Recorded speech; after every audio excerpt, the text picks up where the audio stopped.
Wide-scale changes at Europe's biggest car maker. Volkswagen is gearing up for a massive overhaul to increase efficiency and double profitability. According to several media reports, the car maker wants to cut costs and increase annual results by 3 billion euros. The company's core brand, VW, which has been posting lackluster profit margins, seems to be in particular focus. According to local media, no job cuts are planned in the revamp. For some more analysis, let's bring in Christian Stadler, Professor of Strategic Management at Warwick Business School. Welcome back to the program, Christian. Apparently, Volkswagen wants to focus on the production process. What could an efficiency program look like there? Well, I guess they will cut some of the activities that don't work quite so well, focusing on the right areas and making sure that things run more smoothly in the factory. The driving factor to do this to start with is when they look across to Toyota, that's where, you see the kind of margins that they're hoping, 6.6%, I think it is in Toyota. According to reports, Volkswagen wants to raise its profits by at least 3 billion euros a year. That would be an increase of more than 18% to last year's total earnings. Can such a program deliver this increase in profit? It's rather ambitious, I would say, and maybe it's a slightly wrong question as well. It's a good headline, but really what the company needs to think about is how it will make moves in two areas that are particularly critical for the future of the company.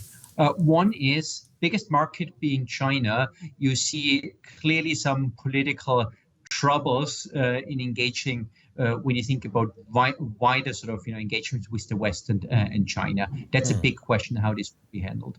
The second big question is obviously electrification and maybe also mobility solutions. On the one hand, we can argue that Volkswagen has done comparatively well, but nonetheless, there is Tesla still ahead. There's also BYD in China, which is stronger than Volkswagen, at least in some regards. Now, if we look at China, sales there, Volkswagen sales there fell in the first quarter. How do you see Volkswagen positioned there in its most important market? It's still our position, yeah. So we need to keep in mind that these sort of aftermath of COVID still relevant in this particular market. The trouble with supply chain, access to some of the components is a continuous issue. But as I already mentioned, there is competitors that are starting to become stronger. And particularly, again, I see here in electrification from BYD. Christian, this efficiency program is supposed to work without job cuts. That's according to management, which says job cuts would not be the focus. Is that plausible? I find it hard to actually get an answer to this. Obviously, the implication would be that productivity increases substantially. If the supply chain issues can be solved, that will boost this, yeah. As we know, a lot of the slowdown on the production side was because components were not available. Is this going to be sufficient? Well, as I said, I cannot predict.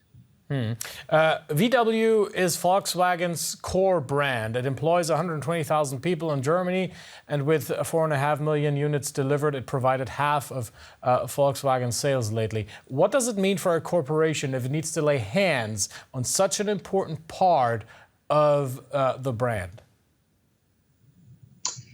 Well, that does lend itself to efficiency programs for sure.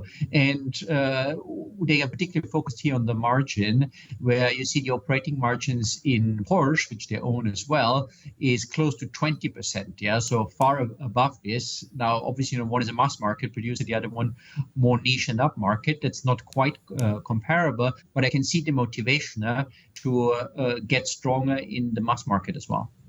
As you mentioned Porsche there, I mean, one could also argue that some of the weakness of VW, its core brand, Volkswagen's core brand, is homemade, because during the most recent shortage of chips, those available were put in high-priced Audi and Porsche models, leaving VW empty-handed.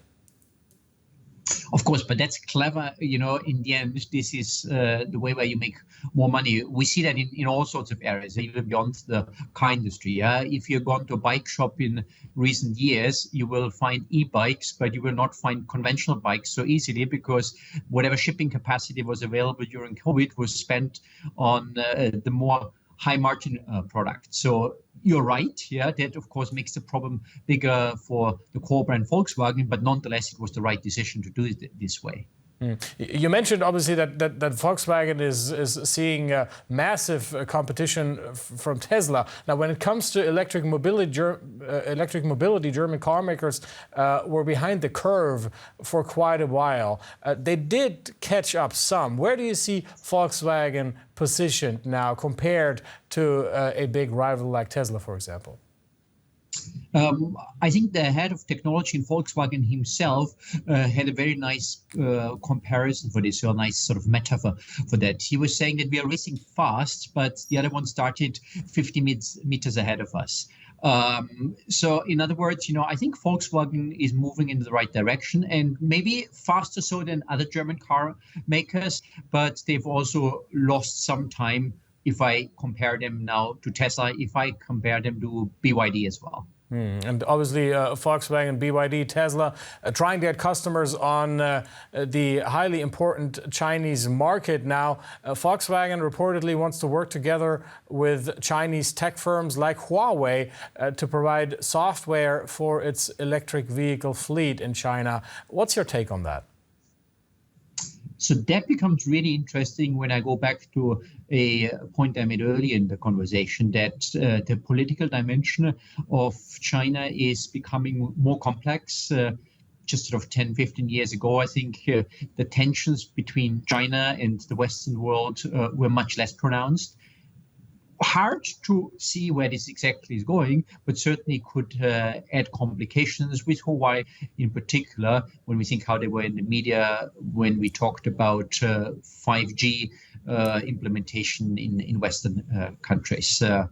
As long as it stays in China, I guess, less of an issue. But if they use that same technology in Western markets, and I guess that's only the logic and right way to go about this, it could at one point become an issue.